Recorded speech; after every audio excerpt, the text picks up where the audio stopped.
KS Lakshmanarao peoples ఛానల్కు స్వాగతం. నిన్న వెనిజులా దేశంలో పెద్ద భూకంపం సంభవించి దాదాపు 50,000 మంది ఇంకా శిథిలాల్లోనే ఉన్నారని వార్తలు వస్తున్నాయి. ఇప్పటికే 920 మందికి పైగా మరణించారు. సుమారు 4,000 మందికి పైగా తీవ్రంగా గాయపడ్డారనే వార్తలు కూడా వచ్చాయి.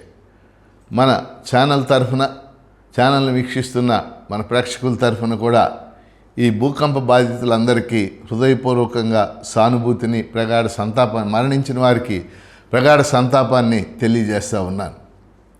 వెనిజులా అనే దేశం దక్షిణ అమెరికా ఖండంలో ఉన్న ఒక ముఖ్యమైన దేశం. ఆ దేశపు రాజధాని కారకాస్.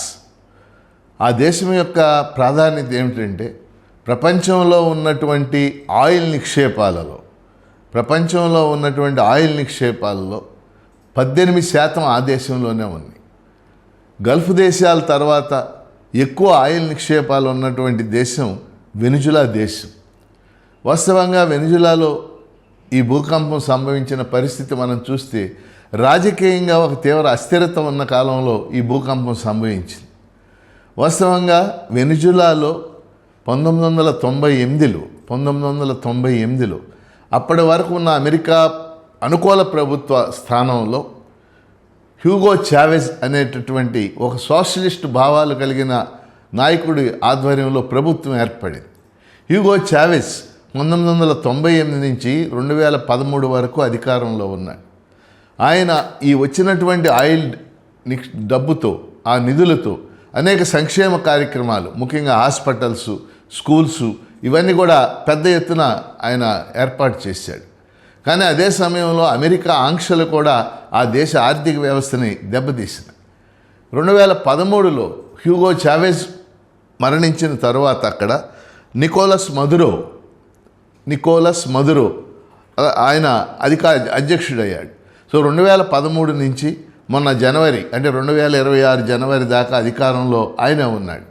కానీ 2026 జనవరి మొదటి వారంలో అమెరికా అధ్యక్షుడు ట్రంప్ అతను వేసినటువంటి ఆజ్ఞతో అమెరికా సైన్యం కారకాస్కు వచ్చి, అంటే వెనిజులా రాజధానికి వచ్చి అధ్యక్షుడు నికోలస్ మదురో, ఆయన భార్య సిలియా ఫ్లోరెన్స్, వాళ్ళిద్దరిని కూడా పట్టుకుపోయి అక్కడ ప్రస్తుతం ఉపాధ్యక్షురాలుగా ఉన్నటువంటి రోడ్రిగ్ అనే ఆవిడ ఇప్పుడు తాత్కాలిక అధ్యక్షురాలుగా పనిచేస్తుంది. ఇప్పుడు ఈ సహాయ బాధ్యతలు మొత్తం కూడా ఆవిడే చూడాల్సినటువంటి పరిస్థితి. అంటే నేను చెప్పదలుచుకుంది, ఒక పెద్ద ప్రకృతి బీభత్సం, ప్రకృతి విలయతాండం చేసినటువంటి సమయంలో భూకంపం వచ్చి ఒక స్థిరమైనటువంటి ప్రభుత్వం అక్కడ లేకుండా పోయింది. అయినప్పటికీ అంతర్జాతీయ సమాజం స్పందిస్తుందని మనం భావిస్తున్నాం. ఇప్పటికే ఆపరేషన్ అమిస్తాద్ పేరుతో వెనిజులాకు పెద్ద ఎత్తున సహాయం చేయడానికి దేశాలు ముందుకొచ్చినాయి.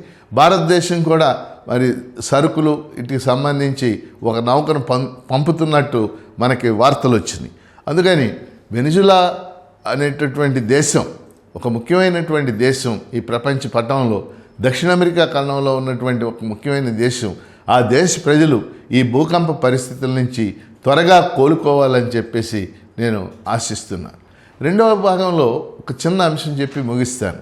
రెండవ భాగంలో తరచుగా ఈ భూకంపాలు, తరచుగా ఈ సునామీలు ఎందుకు సంభవిస్తున్నాయి, జరుగుతున్నటువంటి మార్పులు ఏమిటి, ఇవి కూడా శాస్త్రవేత్తలు పరిశోధించాల్సినటువంటి అవసరం ఉందని చెప్పేసి తెలియచేస్తూ, మరోసారి వెనిజులా భూకంప బాధితులకి హృదయపూర్వకమైనటువంటి సహాయం అందాలని కోరుకుంటూ మరణించిన వారి కుటుంబాలకి నేను ప్రగాఢ సంతాపాన్ని ప్రకటిస్తూ ఉన్నాను.